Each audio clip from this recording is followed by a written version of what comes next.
भारत पर कब्जा करने की बहुत बड़ी साजिश चल रही है और आज ये अखबार में भी आया हुआ है। आज के अखबार की एक खबर है कि झारखंड में बहुत बड़े पैमाने पे मज़ारें बन रही हैं, दरगाह बन रहा है, पक्का कब्रिस्तान बन रहा है, चर्च बन रहा है, मिशनरी स्कूल बन रहा है, हॉस्पिटल बन रहा है। और ये कहां बन रहा है? सार्वजनिक स्थानों पे, ऊसर जमीन पे, बंजर जमीन पे, खेल के मैदान के ऊपर, नदियों के किनारे, पहाड़ियों की जो जगह होती है वहां पे, जो जंगल पड़े होते हैं वहां पे। ये जो मज़ार, दरगाह, पक्का कब्रिस्तान, चर्च, मदरसा, मिशनरी स्कूल बन रहा है, हाईवे के किनारे बन रहा है, जो नॉर्मल सड़क है उसके किनारे बन रहा है। बड़े प्लान्ड वे में एक एक जगह जो है 10-10 एकड़ जमीन कब्जा हो रही है। कोई आदमी अगर अपना अवैध निर्माण करेगा, अपना घर बनाएगा तो कितना बड़ा बनाएगा? 100 गज का बना लेगा, 200 गज का बना लेगा, 300 गज का बना लेगा।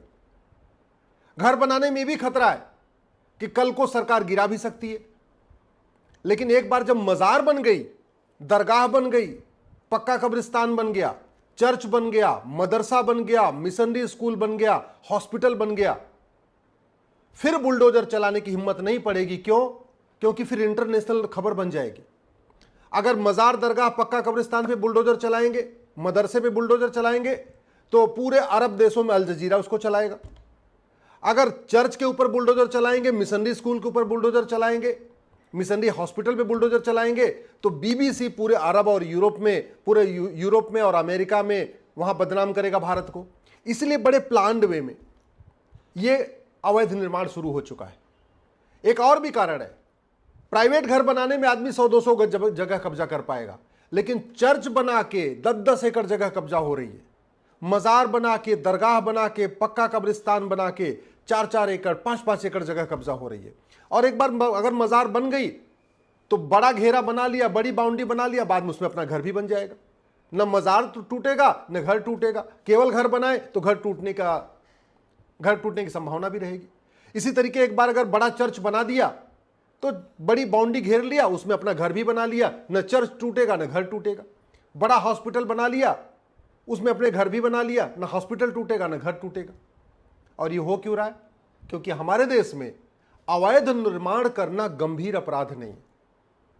अभी प्रयाग में, उत्तर प्रदेश के प्रयाग में, सोचिए, योगी जी का इतना अच्छा शासन चल रहा है, योगी जी का इतना खौफ है, इसके बावजूद मदरसे में नोट छापने की मशीन भी मिली और अब बाद में अलगाववादी किताब भी मिली।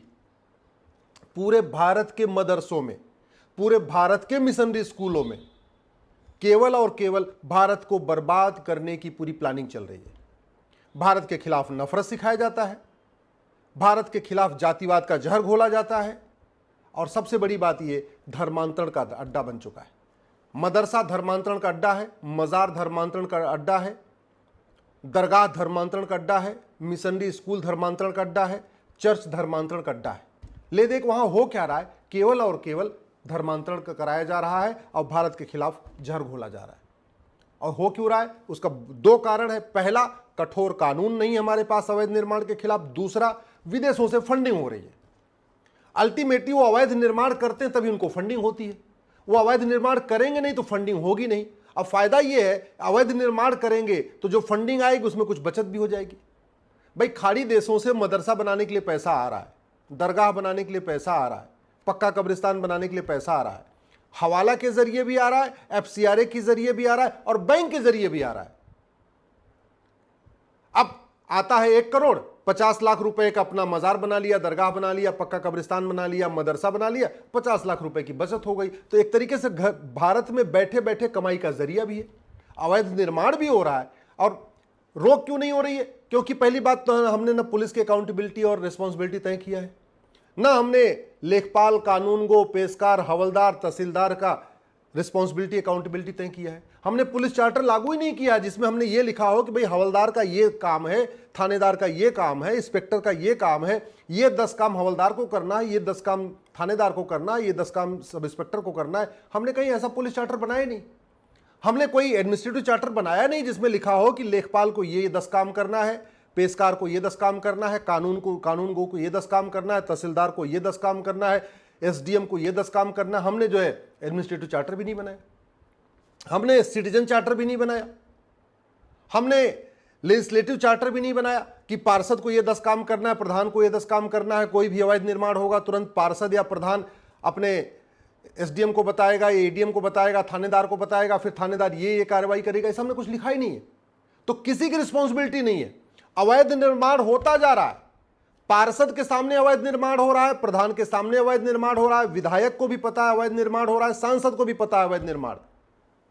सारे आंख बंद करके बैठे हुए। क्यों बैठे हुए? क्योंकि किसी की अकाउंटेबिलिटी, रिस्पॉन्सिबिलिटी किसी कानून में लिखा ही नहीं है, किसी की जिम्मेदारी तय नहीं है।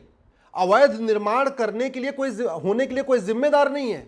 अवैध निर्माण रोकना न किसी की रिस्पॉन्सिबिलिटी है, न किसी की अकाउंटेबिलिटी है। और अवैध निर्माण करना कठोर कानून नहीं है। भाई बाकी भारत में तो अवैध निर्माण होता जा रहा, कुछ नहीं होता। यूपी में भी क्या होता है, मैक्सिमम बुलडोजर चला दिया जाता है। अवैध निर्माण करने वाला कोई जेल गया क्या? किसी अवैध निर्माण करने वाले की 100% संपत्ति जब्त करने के लिए हमारे पास कोई कानून है क्या? नहीं। अवैध निर्माण करने वाले की सिटीजनशिप खत्म करने के लिए हमारे पास कोई कानून है क्या? नहीं। अवैध निर्माण करने वाले को 10-20 साल की जेल में भेजने के लिए कानून है क्या? नहीं। अवैध निर्माण करने वालों की मदद करने वाला को कोई कानून है क्या? नहीं। तो हो क्या रहा है, आज आपने जो खेल का मैदान है या पार्क है या ऊसर है या बंजर है या चारागाह है या हाईवे के किनारे जमीन है या रेलवे के किनारे की जमीन है या नदियों के किनारे की जमीन है या पहाड़ियों के किनारे की जमीन है, उस पर आपने जो भी अवैध निर्माण कर लिया तो 10-15 साल के बाद वो आपके कागज में उसकी एंट्री हो जाएगी। क्योंकि जैसे अगली चकबंदी हो जाएगी, आज आपने बनाया उस रकबा नंबर पे, उस खसरा नंबर पे कुछ नहीं है, लेकिन 10 साल के बाद, 15 साल के बाद जब अगली चकबंदी हो जाएगी तो ये लिखा जाएगा खाता नंबर ये पे, ये जमीन नंबर ये पे, खसरा नंबर पे ये दरगाह बना हुआ, ये मस्जिद बनी हुई, ये मदरसा बना हुआ, और पक्का हो जाएगा। एक बार आपने मजार बना लिया, दरगाह बना लिया, पक्का कब्रिस्तान बना लिया, फिर आप धीरे धीरे वहां बिजली का कनेक्शन भी ले सकते हैं, पानी का कनेक्शन भी ले सकते हैं, आप वहां के एड्रेस पे आधार भी बनवा सकते हैं। फिर तो आप वहीं के एड्रेस पे जो अवैध है सारे डॉक्यूमेंट भी बनवा सकते हैं। अब खेल पूरा क्यों चल रहा है? क्योंकि हमारे देश में न अवैध निर्माण करना गंभीर अपराध, न फर्जी डॉक्यूमेंट बनवाना गंभीर अपराध, न फर्जी बिजली का कनेक्शन लेना गंभीर अपराध, न फर्जी पानी का कनेक्शन लेना गंभीर अपराध, न हमारे पास पुलिस चार्टर है कि पुलिस की रिस्पॉन्सिबिलिटी, ड्यूटी एक फिक्स की जाए कि भैया हवलदार को ये रोकना है, थानेदार को ये काम करना है और सब इंस्पेक्टर को ये काम करना है। न हमने लेखपाल, कानूनगो, पटवारी, तहसीलदार, एसडीएम, एडीएम की हमने कोई रिस्पॉन्सिबिलिटी, अकाउंटेबिलिटी फिक्स किया।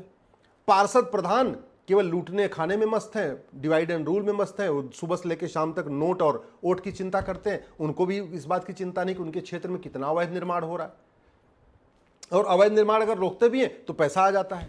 भाई जहां करोड़ों रुपए मजार, दरगाह, मदरसा बनाने के लिए आता है, चर्च बनाने के लिए आता है, मिशनरी स्कूल बनाने के लिए आता है, तो वहां अलग से 10-20 लाख का बजट ये भी आता है कि हवलदार का कैसे मुंह बंद करना है, थानेदार का कैसे मुंह बंद करना है, पेशकार का मुंह बंद करने के लिए क्या करना है, अपना कानूनगो का मुंह बंद करने के लिए क्या करना है, तहसीलदार का मुंह बंद करने के लिए क्या करना है। तो पैसा दे दे के सबका मुंह बंद कर दिया जा रहा है। इसलिए मैं कह रहा हूं ये घटिया कानून भारत को बर्बाद कर देगा, देखते देखते बर्बाद कर देगा। और जब कल को काउंटिंग होगी, जनगणना होगी, तो याद रखिएगा जनगणना में भी काउंटिंग होती है कि कितने मंदिर हैं, कितनी मस्जिद है और कितने चर्च हैं।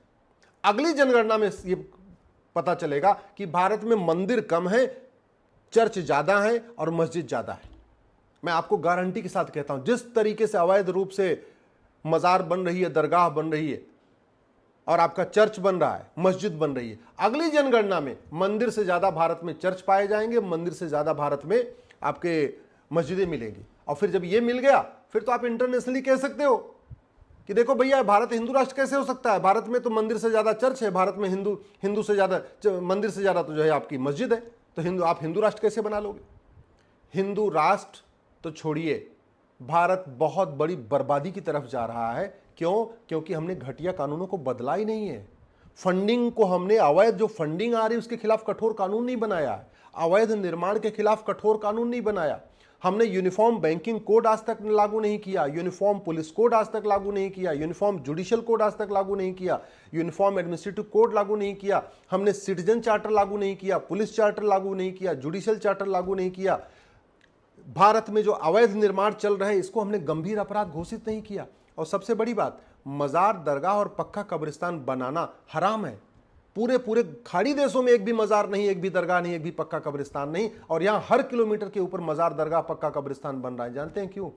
ये कोई छोटी छोटी बात नहीं है, अनजाने में नहीं बन रहा, इस साजिश के अंतर्गत बन रहा है। अगली जनगणना में मंदिर से ज्यादा मजार, दरगाह, मस्जिद हो जाए, मंदिर से ज्यादा चर्च हो जाए, जिससे हम इंटरनेशनली कह सकें कि भारत में तो इतने क्रिश्चियन रहते हैं, भारत में तो इतने मुस्लिम्स रहते हैं। इसलिए हिंदू राष्ट्र का सपना हमेशा हमेशा के लिए खत्म करने के लिए बड़े प्लान्ड वे में अवैध निर्माण हो रहा है।